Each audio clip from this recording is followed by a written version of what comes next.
Good evening, everyone, and welcome back to the Nexus Gaming Series. My name is Bahamut. We find ourselves here on Dragonshire for game number 1 of our final best of 3 of the evening for our Division D West matchup with the Knights That Stay Bronze on the left-hand side and the 9 Avatara on the right. But I'm sure you're sitting at home wondering how we got to this map, so let's go ahead and take a peek at that. We did have the members of the Knights That Stay Bronze lose the coin flip. The opposing side opted for first pick priority for game number 1, banning out Cursed Hollow and Infernal Shrines. The Knights That Stay Bronze decided that Volskaya Foundry and Braxis Holdout will not be played this evening, unfortunately. So Dragonshire will be the map chosen by them, and this will be map 1 for our final best of 3. Let's go ahead and get back into that draft and see what we've got thus far, as a Falstad Kel'Thuzad was banned out. Speaking of anime, what anime are you watching at the moment? I am going to finish up Cowboy Bebop, and in between Cowboy Bebop, I am swapping, I'm actually going to start it tonight, the Doro or something. It's on Netflix. I started watching it, and I was like, oh, there was some really good, animation that was happening. There was something that was happening. I was like, man, this is really good, and I've had a couple beers, and I don't feel like I'm going to, retain or enjoy this. So I was like, I'm gonna pause it, I'll restart it. So I think that's what I'm gonna watch after stream tonight. Either that, depending on the timing, I might watch a horror movie. Dorkster actually suggested this movie called Korean Asylum, which I just finished today before stream, and it was very good. It was a good recommendation. Thank you, Dorkster, if you're in chat. Just in time to catch the draft. Hey, Desert Jester, how are the tacos? You watching Fairy Tail? Nice, yeah. Winter's coming, so I'll be stuck inside the house more, so I'll be able to watch more of those games, and schedules should be a little bit better. We'll see. Either way, Ana on the right-hand side for the first pick for the members of the 9 Avatara. For our Knights That Stay Bronze, they're going to go Murid and Sylvanas. They're going to be able to have a lot of good push potential with the Sylvanas. The Joanna to be grabbed on the right-hand side. Something like, I actually wouldn't mind a Greymane, or if they went into their mage here, so Kael'thas will be grabbed. I just like the Greymane specifically because he's just a very well-rounded hero. Can grab camps. He pairs into almost any composition in any way, shape, or form. So just such a versatile hero. If they don't plan to grab it on the side of Knights That Stay Bronze, I would actually consider banning out the Greymane. But they do have first pick priority after this ban phase, so realistically they might be just trying to choke them out of something. And this is Ana, Kael'thas, Joanna. They could look to maybe do something in the solo lane. They're actually going to get rid of Malthael so they don't deal with the double soak potential from them, as well as the Last Rites. I do want to point out a fun little interaction that happens in Heroes of the Storm with Ana and any sort of mage when they use the nano boost. If Kael'thas throws the Pyroblast onto a target, and halfway that Pyroblast is getting to the target, let's say they're Pyroblasting a 2 health Muradin. For some reason, Ana's like, I want to make sure we get that kill. They can go ahead and nano the Kael'thas while it's in air, and that nano will apply to the Pyroblast that is traveling currently. So a little just fact there, if you are playing Ana, you can actually utilize that ability that way, so you can nano it post before it gets the damage if you want to be able to almost increase it, because you kind of have a choice, but it's a very split-second choice you have to make. Vikings to be grabbed here with an Anduin as well. I was not expecting to see some Vikings, but I'm very excited to see them. So this will be a fun game from the Knights That Stay Bronze to bring out some Vikings for us all. You said tacos, that led me to think about food now and warm up half an egg roll. Do it, Trainwreck. I dare you. We have a gym, boys, not even 10 minutes away from the apartment, so yeah. What is that? Hug everyone. Kaleo, you sweet person. Thank you. Good night, Kaleo. Good night. Thank you for the new commands, and thank you for hanging out, my friend. Genji and Zul will round things out for the members of the 9 Avatara, so they'll have the Zul for wave clear, Genji for some dive potential to maybe pick up the damage that Kael'thas might not be able to solidify for a kill. Last pick on the left-hand side, they're going to need more damage. Something like, as I said, Greymane is such a strong hero here. Pairs with the Muradin, you can dive in. It's just good damage. They could look at a mage if they wanted some sort of burst, like a Jaina wouldn't be bad either. But those are my harps. You know what? The Li Ming's not a bad idea either. You have a lot of good poke potential with them. Resets could be huge. I like it quite a bit. Muradin pops Avatar and jumps in the Pyroblast. Yeah, that's true. Oh, Trainwreck is said to Kalis instead of Kaleo. Yeah. It's common. Good night, Kaleo, too. Did Kalis dip out? Oh, no, I don't think they did. All right, either way, that's going to be our draft for our game at number 1. Hold on, Bandit. Back to Bandit and I, and, whew. I'm excited. This will be a good game. Centauro, thank you for the follow. It's probably not even how you say your name correctly. Maybe it is. Maybe it is. Either way. Dragonshire.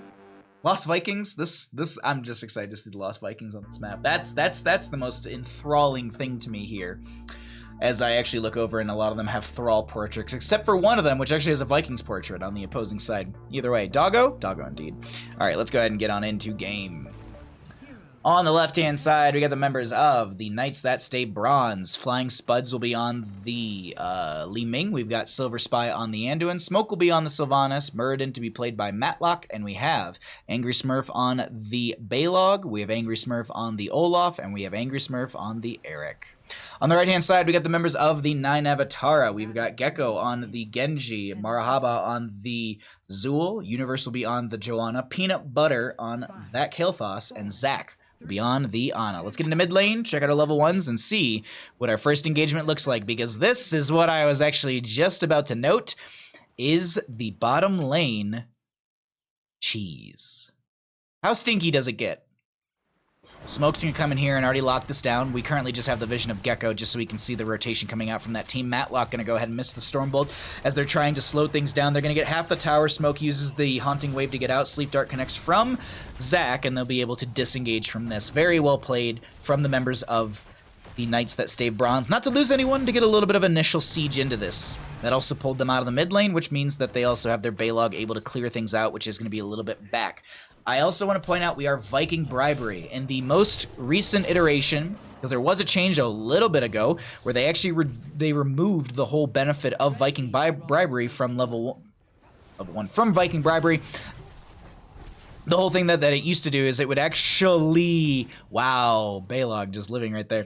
It would actually give 50% cooldown reduction to camp. So let's say the camp is a 3-minute cooldown timer. You bribe that entire camp. You now have a 1-minute 30 instead. So that used to be the case for Viking Bribery. Now it is just a Viking Bribery. That is it. It does not do anything for the Vikings. It doesn't gain them any extra stacks or anything like that. Silver Spy coming over to speed things up as Smoke is working on the Siege Giants with the enemy team doing theirs a little bit quicker as their camp races a little bit stronger. Matlock trying just to slow them down if they are either making rotations to mid or if they're trying to invade.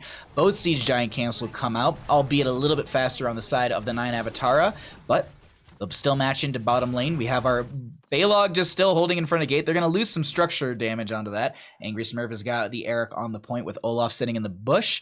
And this is just going to be turn-in potential. No, actually going to be Angry. They can sacrifice the Eric right now and they get a free Dragonite from that. I was just about to say, so much value can come out from sacrificing the Viking right there on the point from Zool. And oh my god, Flying Spud's Arcane Orb almost connects into the gate, killing Peanut Butter. I think because it hit the tower, there was a little bit of more space, and that extra little bit of explosive damage or knockback that comes out from it didn't spread through the gate over to that Kael'thas. But very, very close moment right there as the Knights That Stay Bronze will continue to siege in with the Dragonite through mid, and they're going to hold 4 in bottom with their Siege Giants that are empowered by the Sylvanas. You can see from level 4, no, actually...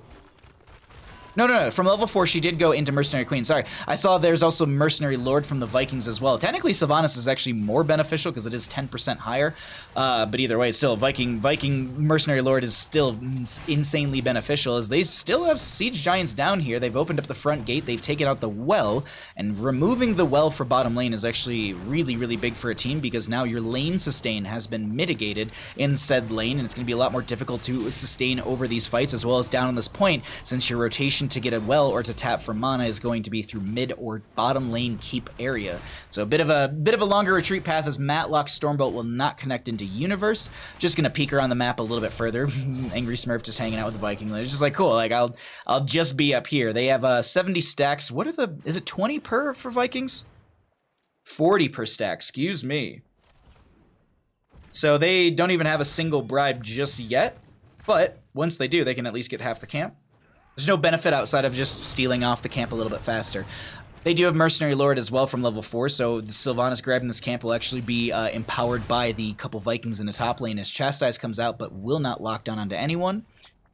7 talent tier across the board, and Zool's stepping this wave up, but they consistently are just getting cleared out from Angry Smurf Vikings in top lane. Oh wait, Curse Strikes? Oh, they don't have enough damage! Wow, 2 Vikings back away. What are their 12? I think it's 6 increased. I think it's halved, right? So 12 would be, oh, well, there's 7 regen because they just pick up 2 regeneration globes. There you go. So they've increased that quite a bit. And we'll actually, I'm going to look real quickly just to see 9.38 HP per second. So not the highest in the world, but they're getting up there. Also, I think I saw 99 stacks on that Viking bribery. You can see that mercenary lord value being applied to these to this camp as they have that kind of goldish, reddish glow around them. Bottom lane is going to have a fight potentially break out as Matlock's trying to dwarf toss out of there with a Stormbolt to the face of Genji. Going to get some healing out from Anduin as they're actually going to continue to dive onto Matlock. Shuriken strikes are coming out, but it's not enough to find the kill. They tried to use the deflect to just at least force back the damage either into the gate, into Matlock, or just off of themselves. No channel potential for the Dragon Knight now that they have bottom lane on the side of the 9 Avatara. Matlock once again getting low, Genji getting chased out. That's going to be the medallion used. Sylvanas chasing in, gets 1 more auto, and that's a reset for Li Ming. With this in the bottom lane, I would expect them to back off. They're going to clear out this wave, and let's go ahead and cycle through the other numbers, get an idea of what those look like, as I don't think we've looked at them just yet. There is going to be Sylvanas grabbing the Siege Giants for the bottom lane on the top left of the minimap. Actually, no, they went over the wall with the Haunting Wave, and I thought they were going to grab those Siege Giants, but they come back in the lane, and they're just going to continue to hold things over. Meanwhile, holding things over, Zul will be able to get channel of this point, and Angry Smurf is trying to make something happen with the Vikings, and unfortunately, I panned up way too early, and that will be Joanna going down to the Li Ming potential burst. We will be having them hit 10 talents here with that as well. Nothing out of the ordinary when it comes to our heroics. I guess the only thing you can maybe say out of the ordinary is maybe Wave of Force, but it's still massively valuable. Like, Disintegrate's cool, but Wave of Force plus Repulsion at level 20 for the increased knockback really can devastate a hero and just the overall displacement from it. They're going to try and get that top point, but Zul will sustain themselves for that. And Smoke grabs the camp on the left-hand side, push that into bottom lane. Gonna go warm up my Negro. Yeah, Trainwreck. I don't blame you, man. I wish I could say that. Oh, okay. Sorry, I'm missing things in chat. Light Bomb, Falling Sword, so much to be used. Medallion, I think, was used on Smoke. There's a Wailing Arrow back into Genji, who doesn't have a Swift Strike to get in because, well, there's silence for a second. Eric is going to go down to the Zul in top lane as they're just trying to get that control point back over in their favor. Not going to be the case. I wonder if they just 3-stack Vikings in the top lane as Angry Smurf is going to lose the Baylog in mid. And I wonder, do you consider it here? Yeah, they're going to instantly play it again, and they'll bring all 3 back to get them into lane, so they're not going to be losing out on Soak, because this is still a very even game for a Vikings map right now. And they're just doing a great job of catching mid-soak, and Zul doing a good job of holding that top lane. Light Bomb's going to be coming out. Dwarf Toss in from Muradin onto a couple members. Genji going to go ahead and deflect onto Matlock as well. They don't have Avatar form for the next 40-some seconds, and Matlock trying to get out. That third wind going to be kicking in. There's Trade is getting some value. They actually get the Stormbolt into Universe. Almost a reset for Flying Spud. They use the... Wow, and Peanut Butter actually used the Gladiator's Medallion, but they used the Falling Sword to get out of there, and this will stall things out. But meanwhile, once again, top lane, this Zul with these Cursed Strikes is not going to be going down easy, and this is going to be a difficult time for our Vikings. I wonder if we get a rotation into top lane at some point for maybe some dive onto the Zul, but until then, they're just gonna. This is gonna be a moot Dragonite for either team, but bottom lane might get shoved in as they do have a wave coming into the tower. I wonder if they step in with this. Sylvanas does have trade, if I'm not mistaken. No, they're just gonna let the wave push naturally, and they'll actually jump down here and grab the. They're gonna grab the camp just to buff out bottom lane a little bit further. D is the bottom division. No, E is the bottom division. Sorry, I missed that Ghost Bear, but yeah, Division E is the bottom in Nexus Gaming Series.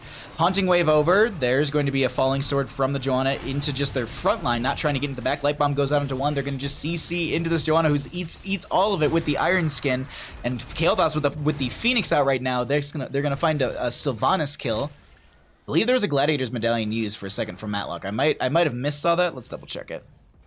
Yeah, they actually did just use that right there. Dragonite channel potentials here. Zul's going to go for it, but I think it's a little too late as top lane will be held over by a Viking, bottom lane to be held over by a couple others.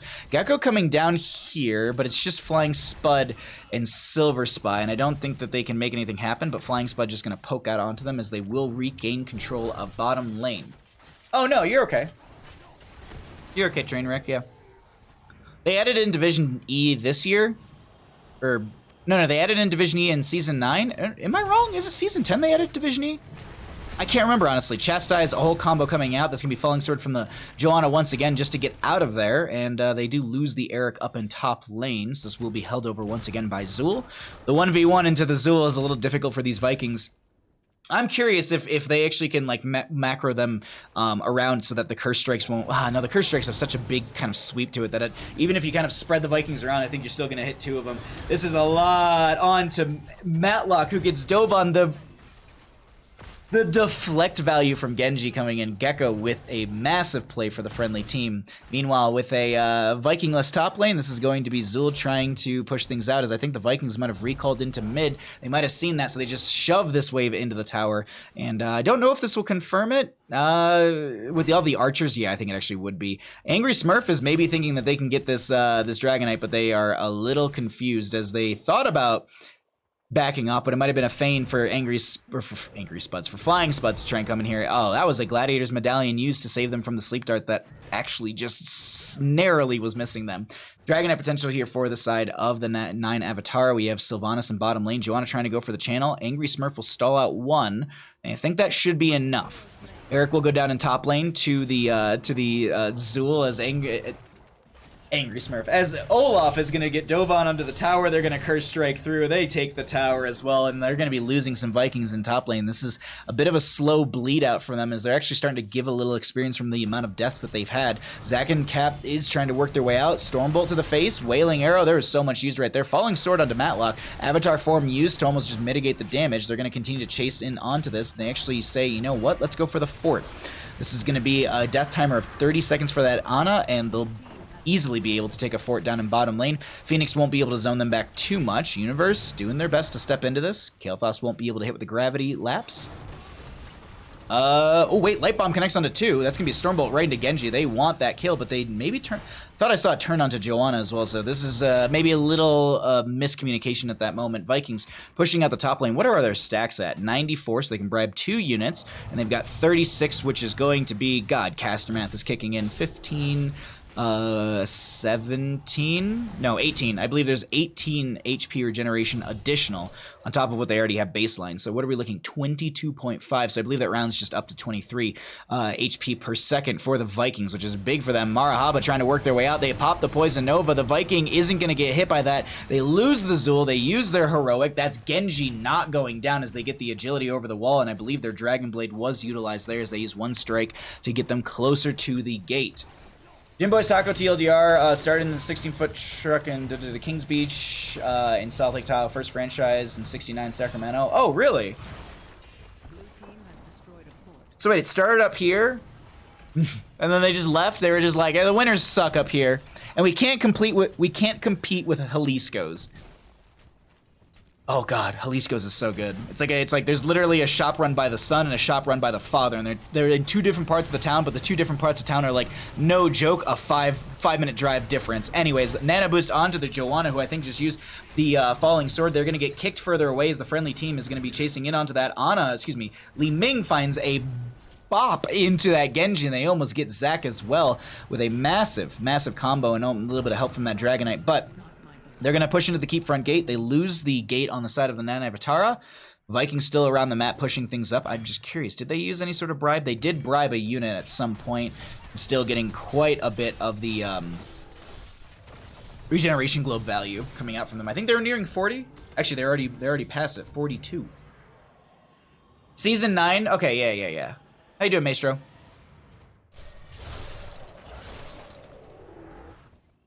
$18 to $17 in levels, $5 to $4 in kills. I'm gonna go ahead and cycle through the other numbers. Let's get an idea of what those look like, because it's been a little bit since we've peeked at those numbers, and it's a game right now. I honestly, like I said this during the first game of the evening earlier. I honestly don't know whose game this is.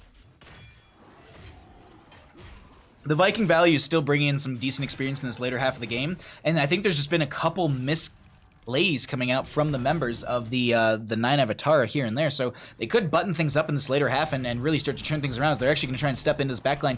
Gecko is chasing in onto Flying Spuds, pops the Dragon Blade, and I believe that was a Gladiator's Medallion used from Matlock just as they dwarf tossed away, and that's going to be a Dragon Blade burned.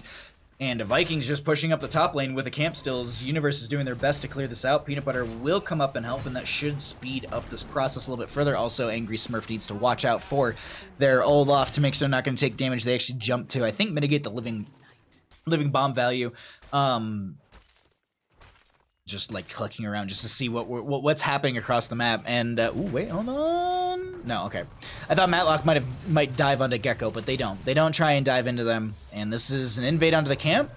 No 20 talent here, but it's getting close. They have to take this fight on the right-hand side before 20 hits. Otherwise, the Vikings, yeah, they actually went 64 kilobit marathon, gaining an additional 40% movement speed when activating Go, Go, Go, and decays over 4 seconds. Additionally, the Vikings will break out of roots and slows, which is kind of cool.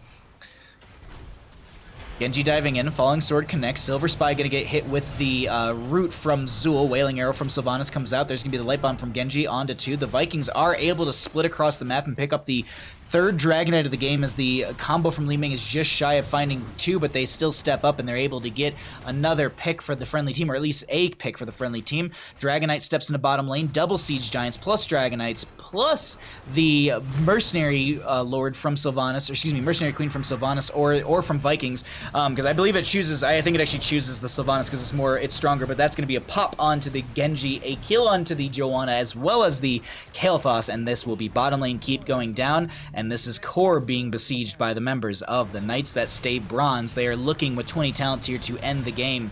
Also, the sequel for the Vikings, such a good pickup for them. This core is going to fall rapidly with only Zul as the defense. They are not able to stop things, and this will be game number 1 over to the side of the Knights That Stay Bronze. GG, well played. You'd have to come off the mountain down to Placerville. Ugh.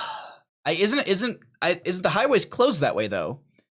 Aren't they doing a bunch of work on the highway down towards Sacramento, and like you have to take some super long drive around route?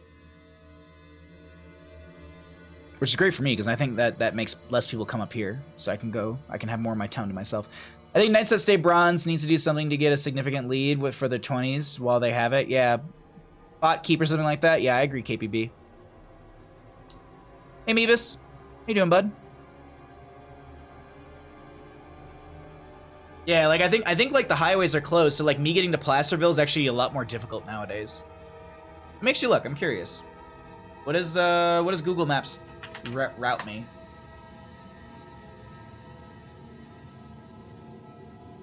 Jim Boys Tacos. Oh, I could go to Reno for it. Let's see, Broadway, Placerville. Oh, directions. From home. Yeah, so it's an hour and 4. Actually, you know, that's not. I think that adds like 30 to 40 minutes, I think, because I have to basically go down to Kirkwood, then past Kirkwood and around it, because Highway 50 past Myers is just closed because they're doing something. I don't know when they're done though. I think like it's supposed to be like super speedy. Like my neighbor was telling me like the speed. Yeah, you can, but it's Reno. Yeah. I have no reason to go to Reno. The only reason I ever go to Reno is when I go pick up people from the airport. Not doing too shabby, and you? I'm doing pretty good. We got some good games this evening. We have some absolutely good games. Let's actually jump back to Bandit and I.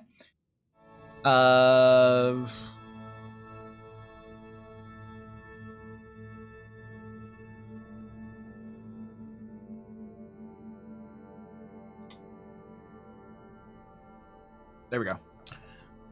Just flat ending the game with 20 works, but they played that well. Camps bot drag. Yeah. They played that super well at the end. Team score left side is gonna be 1. And I'm just watching channels to see what they do. I don't know if they're gonna DM each other or what. But we'll figure that out in a second. Did you end up getting the shorts? Maybe. Maybe, Meebus. Maybe. Oh, God. It's been a long day. I need to try and go to bed early, but I know I'm going to finish stream and sit there and be like, I'm going to stay up and watch lots of anime. And then it'll be 11 o'clock all of a sudden.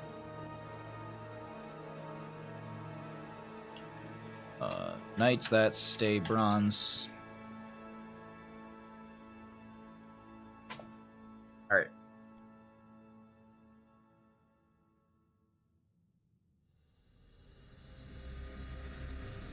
Beard face mask Etsy. I should look at this maybe. Oh, here we go, everybody. Here's a beard face mask for me. Perfect. Beard face mask. I could have a virgin chin mask. You could actually, I could pretend like I have lips and skin underneath that beard. That was a weird sentence. Thank you, Desert Jester, for this. I'll have to look at this a little bit later. There are a couple good ones in there. There's a couple big ones that I kind of like.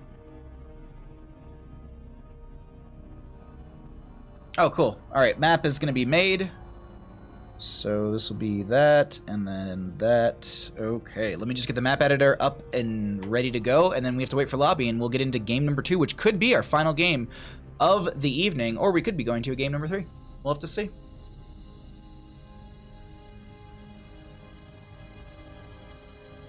Also, if you missed the Bob Ross painting stream, I hope you all either check out the VOD for that or whatever. Can pretend you have a chin. I know. I haven't had a chin since 2010. Real Slap Dasher, thank you for the follow. Nate White Shark, thank you for the follow during that game as well. Much appreciated, my friend. Alright, Smoke is making lobby. Can I join off with... Oh, they don't have it up yet. Try to help where you can. Thank you, Desert. I appreciate that. I need to buy a bodysuit for our Falstad stream if we get to it. We're 10 subs off. But I talked to my artist friend last night, and she is all for doing the face painting and like the scarring on the face, because he does have like a little bit of like depressions in his skin from like, you know, axes and cuts and stuff. So yeah, we got a whole lot of stuff planned. So yeah. And then October 18th is going to be the next Bob Ross stream. The next Baja Ross stream will be October 18th, because it'll be the day after the draft, the live draft for CCL, and there's no stream planned for us. So it'll be a good day where I can sleep in, I can dick around, and then we can like start stream around like noonish or something. So that way people in Europe can kind of catch it, people in the West Coast can catch it, and people in the East as well. You'll get there, trust me. Thank you.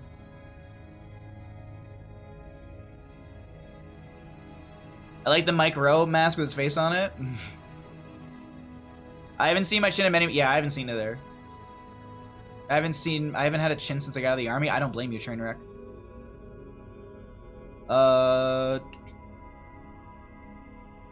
Hopefully the next Bob Ross stream has less connection problems, and that painting was... Thank you so much, Looney Tune. Here, let me... Oh, we're waiting for a player. Oh, wait, no, we're not. No. Maybe I'll show you... Try and remember. Mr. R. Alright, I'm gonna go ahead and just really quickly grab the painting and show you. Be right back.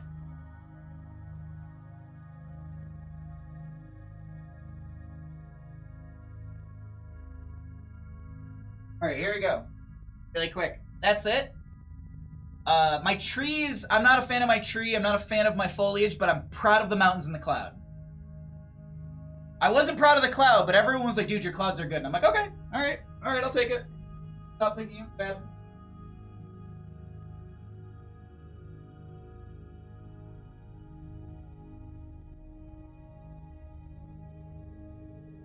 So that's that. My friend who I saw yesterday gave me a bunch of tips because he's an oil painter. So he was just like, oh, you're struggling with this, this, and this. Try these things. And I was like, thank you.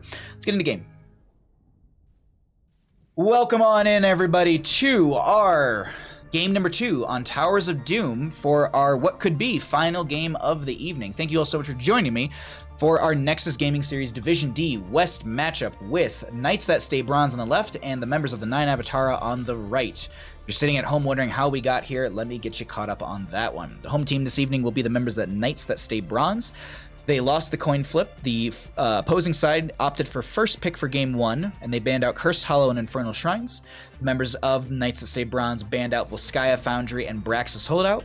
Dragonshire was the first map chosen by Knights That Stay Bronze, and they won that. The losing team, the 9 Avatara, they can either choose first pick or map pick. They opted for first pick for game number 2, meaning that the Knights That Stay Bronze have chosen Towers of Doom for game number 2. Let's get back into our draft and see what we have so far, as a Kael'thuzad will be targeted out. Oh my god. Wait, what just happened? Real Slap Dasher, thank you for gifting a sub to Tigerfish. Thank you so much, my friend. Thank you. That's awesome. Thank you so much for that. I really appreciate it. Birdie, how you doing, friend? Thank you for redeeming your bandit bucks. All right, we have a Zool band on the left-hand side. Well, I mean, with the double soak that came out from that last game, I don't blame them whatsoever. The Zool actually had some like really, really awesome plays. Chromie to be banned out, as she makes a lot of sense on this map. Do we see a diva? She's no longer banned. Gazel is no longer banned, so we could be seeing either of those heroes. I really would love to. This is also a very good Cho'Gall map. What do you think, Bandit? Do you think we Cho'Gall here? Oh god. Honest to God, I love Cho'Gall on Towers of Doom. Always good to see your cat. Thank you so much, Birdie. Thank you. I appreciate that. I'm glad you're enjoying the content. Tychus to be banned out on the left hand. They're gonna Cho'Gall.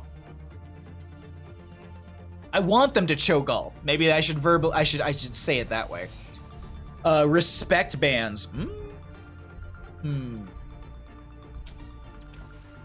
Do we Asmo here? Always. Always. They're not going to. Well, you know what?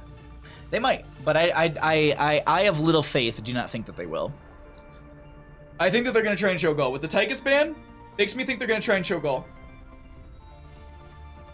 If they go healer mage here, I feel like this is Cho'Gall, because that's typically the 1-2 punch for the setup. Really? Okay, Diablo Greymane. So maybe they're not. Maybe they're just full dive comp, and maybe they're a Bloodlust dive comp. Maybe we actually see Rhaegar here. Ah, haha. Funny bone. Right. Not even funny. Not even a bone. It's like nerve endings or something. Anyways, sorry. It's just awkward on the arm. Ana to be picked up here. They could go for a Kael'thas once again, go for that Nana boost. The Joanna was a strong pick as well. I'm not the biggest fan of the Falling Sword, but I still think it was good. You can still, they Nana boosted the Falling Sword, and it had its value, but I just think the Blessed Shield setup is so strong. Not only that, it's just also, like, if they're going to do the Falling Sword bit, they're going to need to utilize it to get in the back line. A lot of the time, it was just Falling Sword into the front line, so they were literally just, like, short distancing using it. So, typically, we see a lot of people utilize that Falling Sword to be able to get into the back line and dive onto the healer, like Anduin during that last game. Butcher to be banned out, which is surprising, but not at the same time. Galaxy Quest, holy crap, thank you for the tier 1 for 13 months.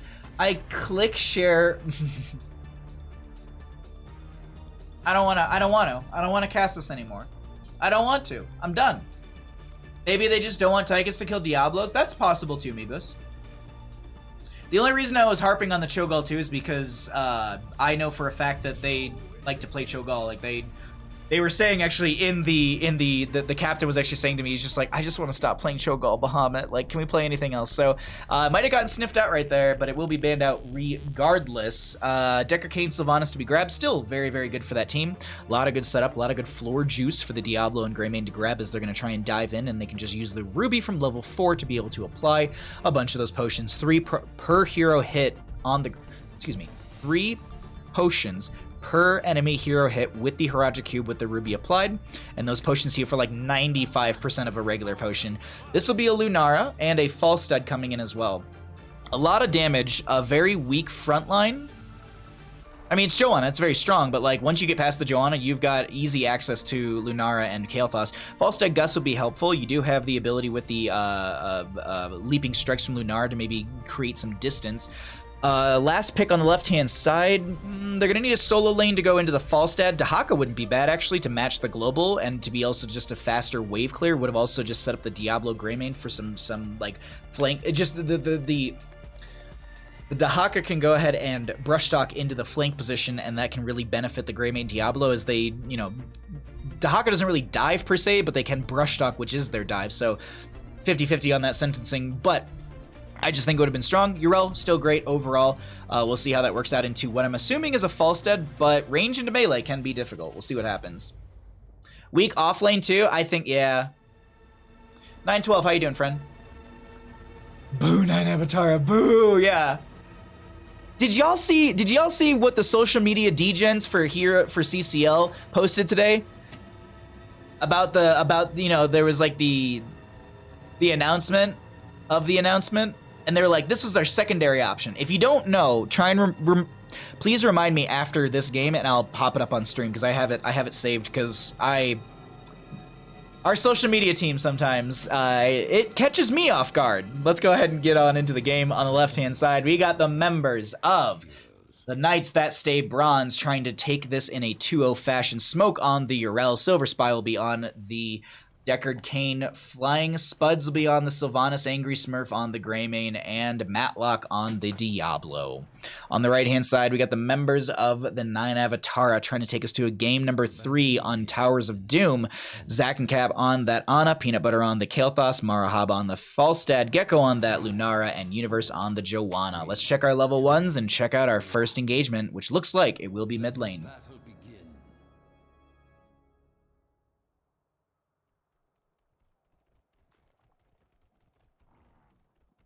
Extra damage talents and long death timers, late game, multiple, yeah. On it, plus, yeah, like, yeah. Was it you not allowed to say anything again? I mean, I'm not allowed to say anything ever. And I'm tormented because they're just like, what? No, Bahamut, you can do leaks, and then I don't get to do leaks. I never get to do leaks. I get most of my CCO news from you, Baha. That's actually... I'm flattered to hear that, but that's also, like, good, because that's kind of how we were also trying to kind of gear it a little bit, was, like, the whole Baja News blast sort of deal.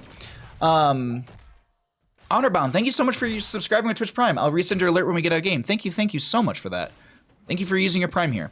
All right, Marahaba will be in the mid lane pushing things out. They are going to be seasoned marksmen, so I'd expect this to be a Falstad that does double soak rotations to top and mid, and they'll go into Boomerang at level 7 to be able to get the faster wave clear. And you can actually see, did they just use Flight?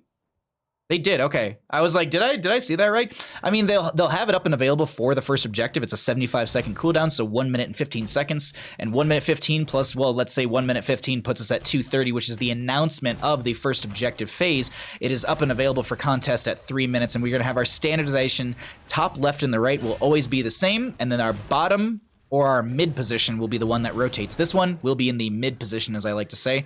And so that will be up for contest, which has some really good opportunities for both sides to be able to maneuver through the objective phase. The bottom one's a little bit harder because you basically have 3 entry points. 4. You have the bushes on the side and these 2 little angle spots. Whereas over here, you've got a whole 360 opportunity when it comes to that one. We are going to be seeing the the Sapper camp being pushed in through bottom lane in favor for the Knights That Stay Bronze. Really good camp timing coming out from them. No invade from the enemy team, or at least it was shoved back if I'm not mistaken. And this will be the enemy team clearing it out, but they don't have their own up and available. They're going to just slowly take care of this as it does get towards their gate, but it shouldn't trigger in time. It is going to run in, but still so very low in health. Falstad going to continue to do double soak rotations going into the Hammer Gains at level 4. That Hammer Gains paired with the level 1 Seasoned Marksman is something that I always like to talk about because of the fact that you are increasing your auto attack base damage with your Seasoned Marksman from level 1. And your Hammer Gains from level 4 will be applying, you're basically getting, what is it, 20% per auto attack based on your auto attack base damage. Dear Lord, 20% of your auto attack base damage. So if you're increasing one, you're increasing the other, and that's what I actually really like with that pairing. I'd expect to see the Boomerang at level 7 just to get this faster wave clear, just to be able to beat the Urel, maybe even force the lanes a little bit faster. But Falstad already in position for the top right. Urel still getting a wave in mid, and this is going to be the big fun contest over here. That's a nice shadow charge from Diablo. Unable to get the overpower. Iron Skin used, but they're getting locked in between the wedging of Angry Smurf and Matlock. Channel on the right-hand side came out from Falstad. Urel's still not on the left-hand side just yet, but they're gonna rotate their Falstad down over to this. Urel, hello? Objective? What's the game plan here, team? Silver Spy gets this left-hand side. Excuse me, gets the bottom side, left-hand side. Falstad, I don't think will make it here in time. It's going to be close. Oh, the barrel roll, and there's the lightning rod, so it's going to delay things out. But this is still just no one... Actually, no, Greymane rotated up, and Falstad, you might overextend here, but I think they might have seen Greymane, so they'll back off and go back into their rotations and continue to soak up for level 7, as this will be 4 shots to the core of Knights That Stay Bronze and 8 shots into the opposing side. Workhorse just already is just ready to punish Baja for leaks, yeah. I was making a joke that, like, I was like, watch me be approved to leak something, and Workhorse put out something like 12 hours before, like the night before. and everyone's just like, yeah, maybe, I don't know. Matlock is getting low, and they're going to go down to the damage from Lunara. Good damage over time, as well as that last auto is chasing in and after them. Marahaba into Smoke seems to be losing a little bit of health, but not losing out per se. Is this, wait, no, is that Secret Weapon? Wow. Yeah, because Boomerang I think has a blue background and Secret Weapon has is kind of that yellowish. So interesting. I guess they don't feel like they need the wave clear from it, and they're just gonna go for auto attack based damage. This is big because what is it? What is the increase? It's a lot. Yeah, 80% bonus damage while Hammering is in flight. You also increase that range as well. Falstad flew into mid lane just to make the quicker rotation, but they won't have that flight for the next objective phase, but they are pretty close. That's a very big burst onto Angry Smurf, who will double back and be able to grab the potion right there. Matlock zoning back the enemy team. Sleep Dart goes out, but I don't think it connected. I think it was like just shy of them. Not 100% sure. Gecko throws some damage out as well, as the next altar phase will be spawning and another Sapper camp will be fed in through bottom lane in favor for the members of Knights That Stay Bronze. But the opposing side got theirs not too long ago, actually, so they'll be able to have the cooldown on next. I believe it's a 2-minute 30 for the Sapper camp. I might be wrong. Sorry to mute for a second. I had a cough. Single altar phase. Falstad flight shouldn't be off cooldown because I think they use it just momentarily. 25 seconds on that, but they're already in mid lane, so it doesn't matter as they can just make this rotation, look for a flank into the enemy team. Urel is going to be hanging out, and I'm wondering, are you going to join into this fight here? This is Matlock very deep and split from the friendly team. Zoning from Decker Kane's coming out, but they end up peeling the entire team themselves, and now Matlock is on an island by themselves as well. They're all alone, and they're going to go down. Universe getting low themselves. If they can make this trade work, it'd be big for them, but Smoke is getting bodied by the auto attack based damage, and they'll find a kill right there. Barrel rolling forward into a secondary kill. Actually, excuse me, a tertiary kill, a third kill. Triple kill coming out from them. Decker Kane doing their best to keep Angry Smurf alive, who's going to try and get the counter kill. They do manage to get the counter kill there, but they end up going down themselves. So I think they realize they're like, if I go down, at least maybe I can take someone with me, and Kael'thas will be that pick. No convection to reset, but hey, wow, that's a Decker Kane going down. A nano boosted leaping strike Lunara, but a Falstad with a Hinterland's Blast. I was talking about the potential Gust defensive use, and that's not the case. It is all gas, no brakes. We don't wear seatbelts. Just like my friend has a like, we used to, when we were first playing Here's the Storm, like he used to have a phrase like when we'd be drafting, and I was like, I don't know if this is gonna work, dude. He's like all gas, no brakes. We don't wear seatbelts. We die like real men. I was like, wait, what? Just. Either way, 32-32 in health when it comes to the cores. We have our 10s up on both sides. Let's go ahead and look through those other numbers, get an idea of what the damage, healing, and experience is looking like for our game number 2 on Towers of Doom, while players grab some camps and regain control across the map.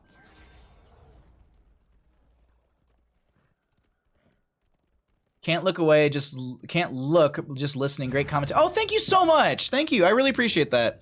I try, like, I actually used to watch a lot of HGC when I was in the office, just because that it would be on, and I'd be in the office, and but I would actually just listen to a lot of the games. Most of the time I actually wouldn't be able to watch them, so I'd be drafting and listening to them. So I try and still create a Here's the Storm experience that is at least detailed enough with my verbiage that you can maybe listen to Here's the Storm and have an idea of what's happening. So I hope that's working out for you, and if it is, I'm glad that I'm able to do that. But either way, 11-12, 1-6 in kills. The members of our Knights That Stay Bronze are going to try and go for this channel on a single altar phase in bottom lane. Diablo with a massive charge. That's the Apocalypse under quite a few members. They managed to catch Joanna, who's trying to peel into backline. Zack and Cap is getting low as they're going to dive out, and they find the kill onto Ana. That's a leaping strike from Lunara, who's nano boosted. Greymane tries to get the counter kill, will go down. Fire stomps from Diablo are going to keep them alive enough for them to get into a potion range. Savannah's taking quite a bit themselves of damage, and this is Marhaba getting rooted for a second. Flying Spots is going to be trying to turn this around, but Diablo is going to shadow charge in. They're going to get their souls reset, or actually, excuse me, fully completed, and this is going to be a double kill in favor for the members of Knights That Stay Bronze, only losing their Greymane. Ana going to be back at the same time as Greymane. Flying Spuds going for the channel. Urel diving out, looking for a Righteous Hammer. One, to make sure that they aren't able to dive into this, but now maybe looking for a kill into Kael'thas, but the Flame Strike, no one stepped up with Matlock. Is there a potion from Silver Spy? It's not going to be there in time. The souls are reset, which is a rough go, but now Sylvanas dumps the damage into this Lunara, who uses the Gladiator's Medallion. Angry Smurf down here jumps in, tries to go for that throat, or at least uses the Dark Flight, go for the throat down for the next 26 seconds, but a wild back and forth. 13 talent tier still in favor for the members of 9 Avatara. The Knights That Stay Bronze need to find about a half a level. Next altar phase will be double on the top left and the right of the map.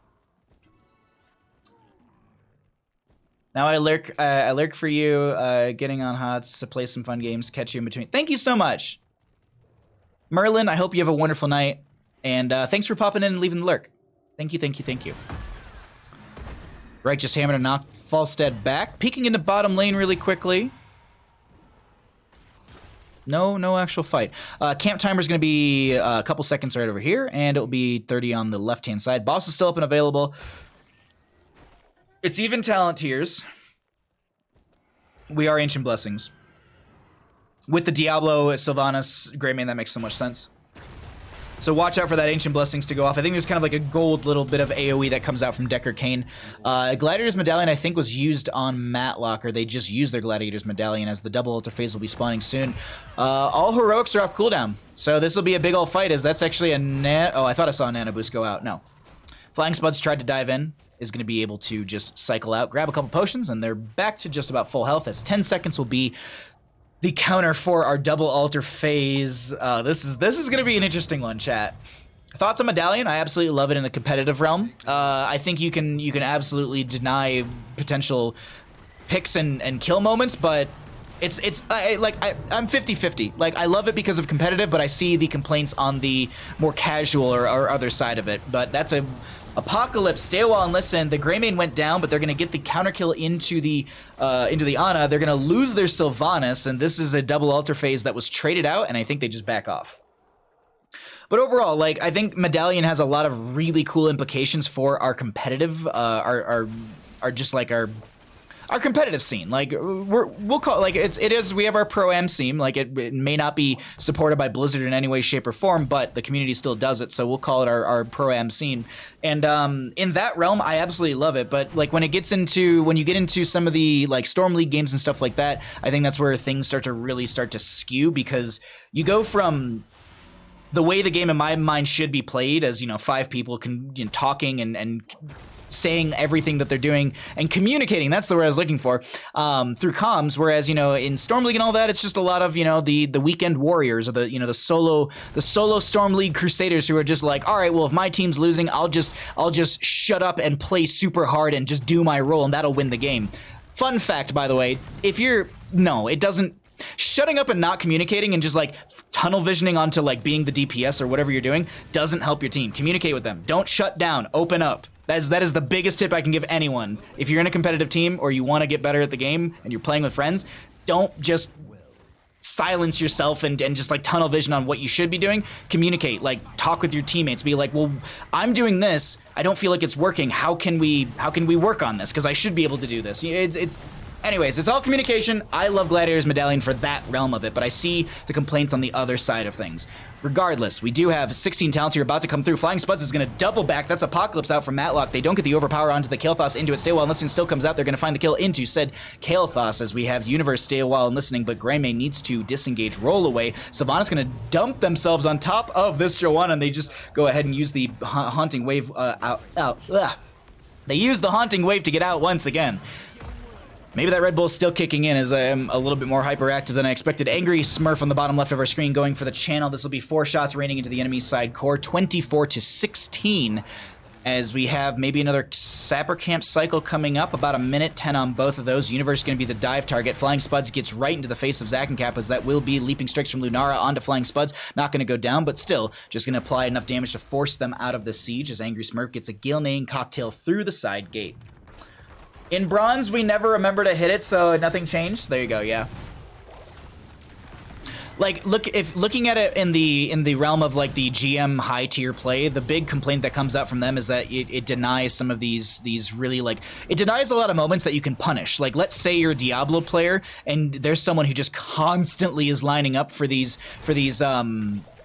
shadow charge single target picks, but let's say they medallion themselves one time and they deny it. So I see that personally as like, yeah, like you didn't get the kill and it was denied, but at the same time, like, I like that factor because there's the outplay mechanic. It's a lot like League. You have flash. Like, everyone has the opportunity to flash away over a wall and get away from the enemy team. They're gonna lose too. Flying Spuds is gonna dip around, and they will go down.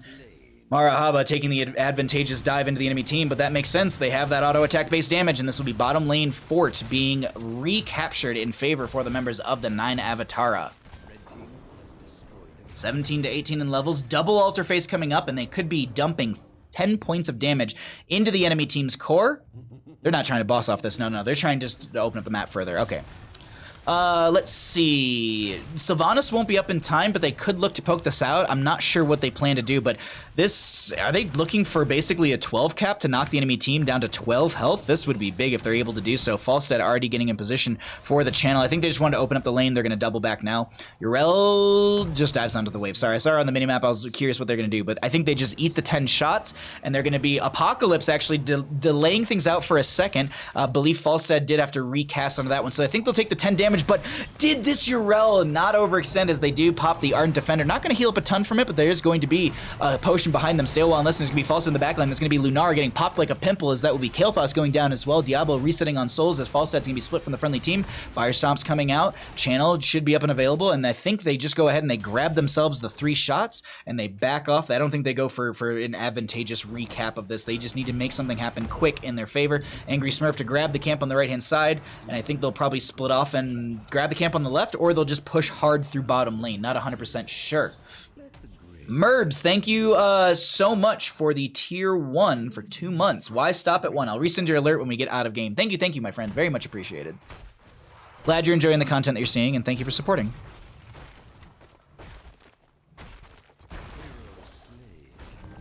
Sorry, I saw it on the minimap, and I just went to go grab a sip of water.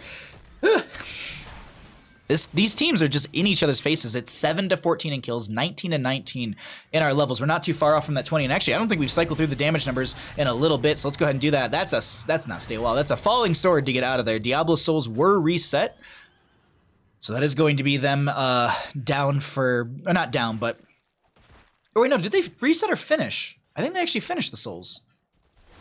They finished. Sorry, that was my bad. I misspoke right there. So they have full souls. So they do have that buyback, if you will. Lunar are gonna get just chain CC'd in this bush over here as they're gonna leaping strikes out, but get caught by the Deckard Cain.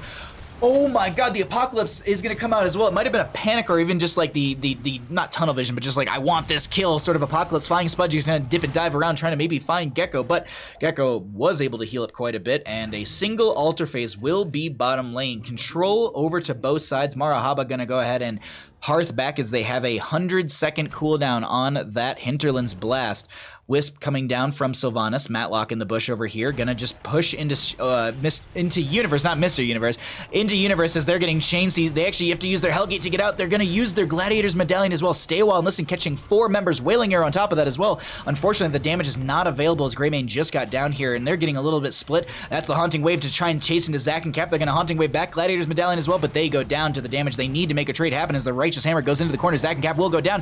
Greymane with a double kill. That's gonna be Diablo going down. Full reset on those souls. Looping strike from Munara, but they'll be right next to an old man, and the Gale-naying Cocktail finds the kill. Silver Spy, so very low, is going to get the damage from Falstad, or excuse me, will get picked off by them. That is going to be Gladiator's Medallion from Marahaba as well. Universe getting low as well. Greymane needs one Razor Swipe or something. Gale-naying Cocktail, one more auto would be enough, but they're not able to get it, and Falstad sees an opportunity, but Greymane says, I'm going to go ahead and take that myself, and the outplay happens once again. Angry Smurf, angry on this Greymane, getting a buttload of kills right there, and they're going to go ahead and get the channel. This will be 4 shots into the enemy core, taking them down to 9 HP.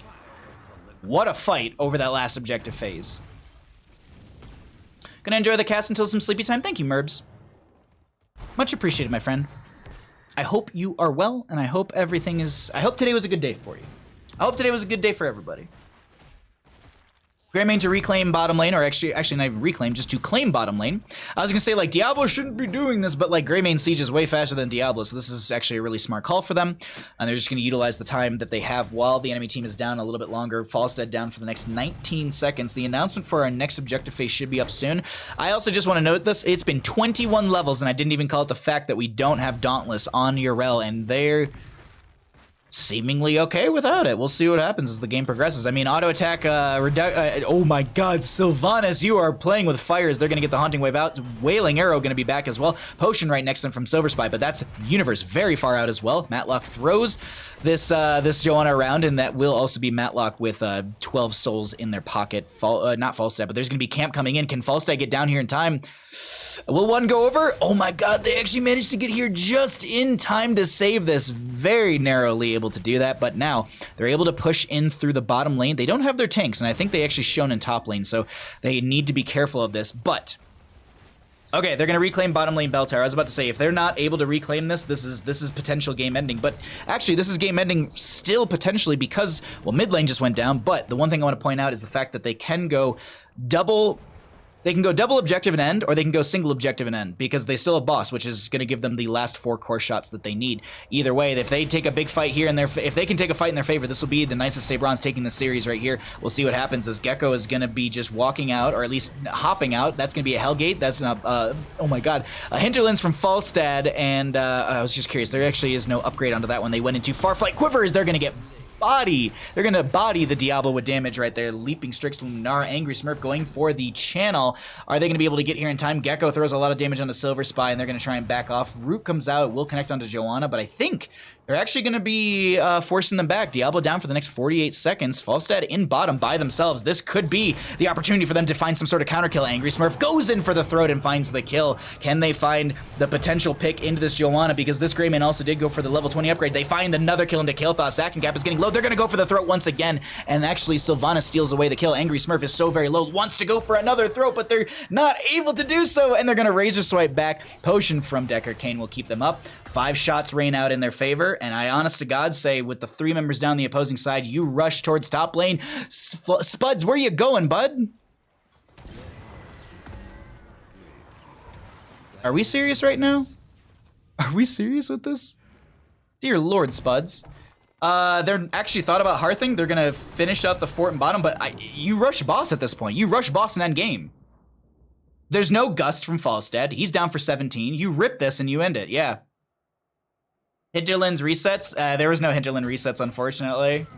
They didn't go for the level 20 upgrade. I thought they did, and I was trying to glance at it really quickly. Sylvanas, by the way, with quite a bit of, I think it's like 26.5, is if my math is right. No. It's, hold on. 132. Okay, no, I was halving it way too much, but boss shots come out, and that is going to be game going over to the side of the Knights of Sabron's. They take the series in a 2-0 fashion. GG. Well played.